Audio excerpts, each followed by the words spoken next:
Hi മച്ചന്മാരെ, എല്ലാവർക്കും ഏറ്റവും പുതിയ അപ്ഡേറ്റ്സ് ആകും.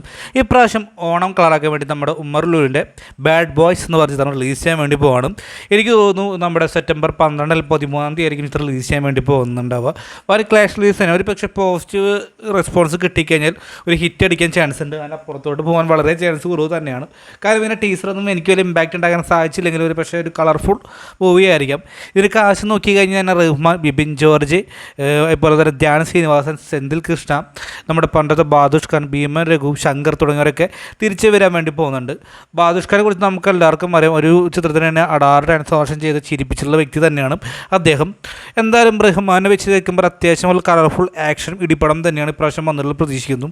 ഒരു പക്ഷേ ഹാപ്പി വെഡിങ് പോലത്തുള്ള ഒരു തരം ടിപ്പിക്കൽ മൂവി ആണെങ്കിൽ വിജയം നേടാൻ വളരെ ചാൻസ് കൂടുതൽ തന്നെയാണ്, അല്ലെങ്കിൽ ദുരന്തമാവാനും ചാൻസ് ഉണ്ട്. അപ്പോൾ ആരൊക്കെയാണ് ബാഡ് ബോയ്സിന് വേണ്ടി വെയിറ്റിംഗ് എന്ന് കമൻറ്റ് ബോക്സിൽ രേഖപ്പെടുത്തുക. മികച്ച ചിത്രം ആവട്ടെ എന്ന് ആശംസിക്കുന്നു. Bye bye.